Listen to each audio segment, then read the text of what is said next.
What's up, y'all? It's your boy Vinnie-Dangerous, and I'm back with another installment of Dangerous Minds. I appreciate you tuning in. If you haven't already, please subscribe to the channel. Leave a like on the video if you're feeling it, and hop in the comments section if you want to agree, you want to disagree, you want to tell me how much you love it, how much you hate the video. I appreciate all feedback that comes my way, so don't hesitate. But today, for this video, I want to just pay tribute to the legendary director, writer, and producer John Singleton. When you think about the most prolific black directors, when you think who is the best black director or like your favorite black director, like when you ask these questions, a lot of people think about Spike Lee immediately, and rightfully so, with movies like Do the Right Thing and Bamboozle, which is one of my favorites, and Jungle Fever, and other movies that are very iconic. But one person who, when you think about movies that are black centric, that are very realistic when it displays black culture, even at its most grimiest detail, but still portray us in a positive, not even always a positive light, but something we can relate to, not a caricature of who we are as a people. And that's John Singleton.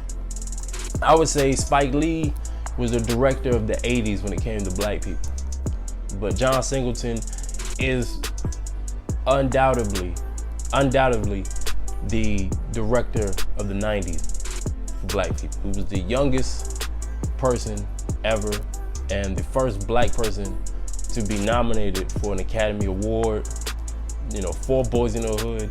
He's also responsible for Poetic Justice.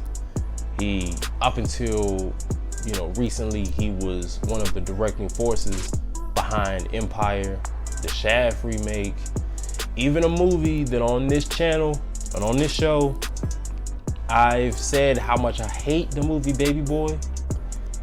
Even in that piece, I made it perfectly clear that I was still a big fan and had a lot of respect for the talents of John Singleton. That movie rubbed me the wrong way for many reasons, but besides a couple low points, the man's legacy has made an impact on the world, on the black community, and it should be celebrated.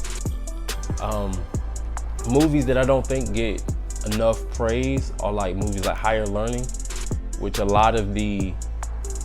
think it rubbed people the wrong way. I could see maybe in the 90s it may have rubbed people the wrong way. It's like, all right, now you're going too heavy with the neo-Nazi shit, and stuff that at the time may have not, it was there, but it may have not been as such a hot button as it is now.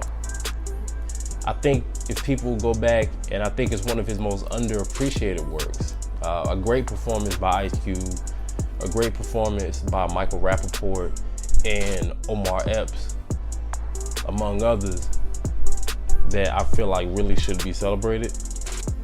If y'all haven't already seen that movie, go check it out. But I just think about the impact that his movies had on me.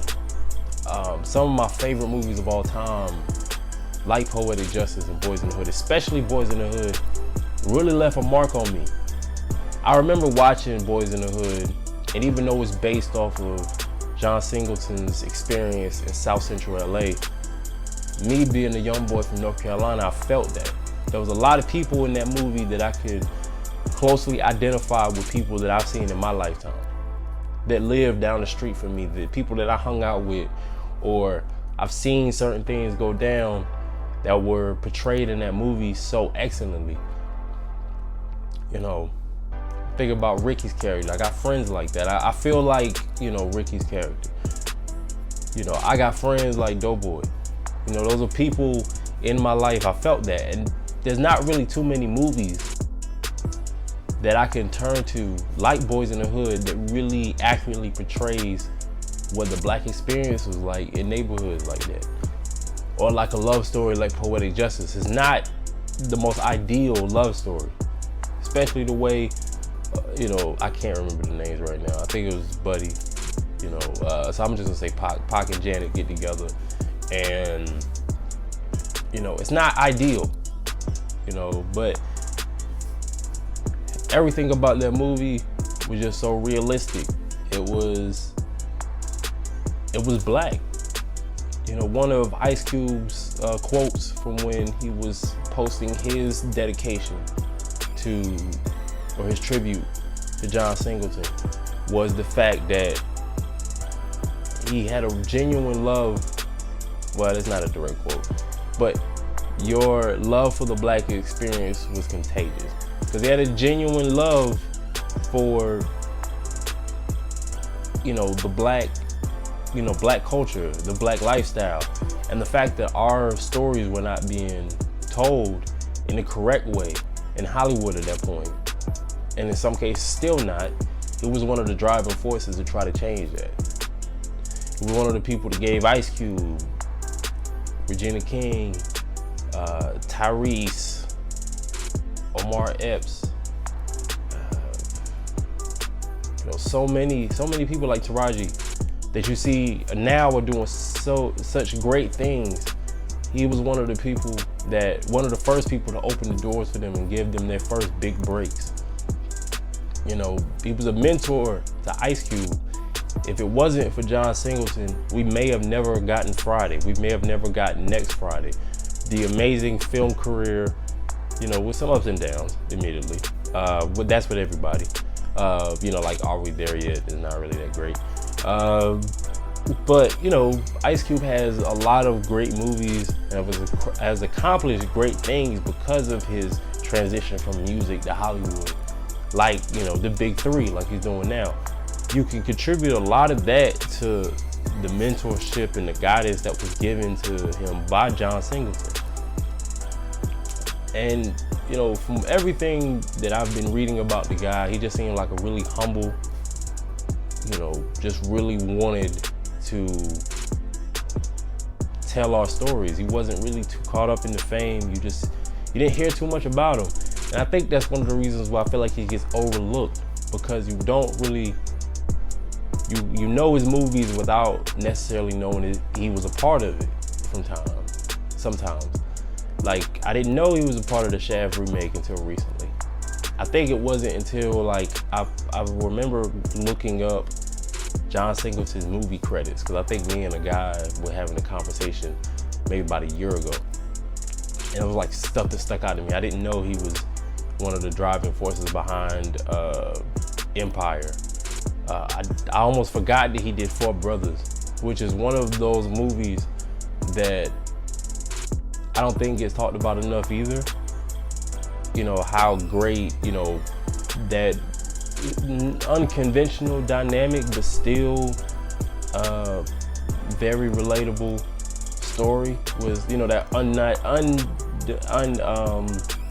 unconventional family dynamic that he told a story with, that wasn't something that you would necessarily think of, but it was told very well under his guidance.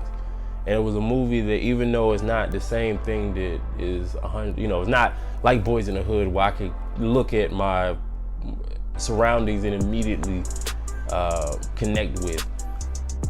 It was definitely something with me and my brothers, something that growing up, just the connection they had, and they're willing to just do whatever to protect their family, to look out for one another. It's something that I can strongly relate to when it comes to my brothers. And that's a movie that I remember just growing up and watching with my brothers over and over again. It was just something that we never even said it out loud, but it was something that we all agreed, this is us. This is how we look out for each other. And to know later down the line that John Singleton had a part in that, I think about, understanding my surroundings, understanding my neighborhood that I lived in. That's Boys in the Hood. Love stories in the hood, like how we find love. It may not be ideal, but it was what was a reality at a point in my life. That was Poetic Justice. Even as much as I don't like that movie, you know, like just being an outsider looking in, I know plenty dudes that live the life of baby boy.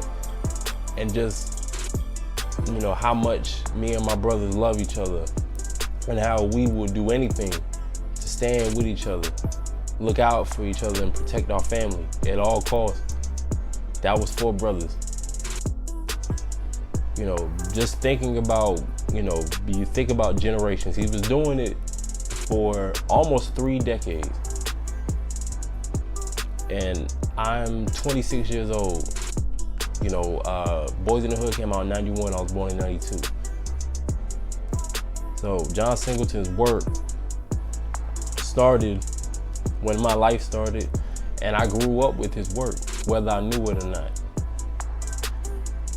And I could go on, because there's so much I could respect from this man. I respect about this man, and I respect from this man. And I just wanted to put my 2 cents in about carrying on his legacy. Just talking from a personal experience about how his work has impacted me. And I could tell anybody that I could point to at least 10 people in my life that his work has impacted as well. So I just wanted to take the time to say thank you, John Singleton. Rest in peace. And I appreciate the legacy that you left with your work. And I know for a fact that, you know, in future generations in my family and the people that I come in contact with, people that may not be familiar with your work, I'll definitely have to show them Boys in the Hood, have to show them Poetic Justice, have to show them 4 brothers, and many other works that you had a hand in creating. So I appreciate that, appreciate your portrayal of black people on screen, bringing black culture to the mainstream in a proper way. You know, just thank you. Rest in peace. Well, I'm gonna keep it short. That's all I got to say. Please tune in for the next installment of Dangerous Minds. Like I said, like, share, comment on the video, subscribe to the channel. And until next time, it's been your boy Vinnie-Dangerous. Peace, much love.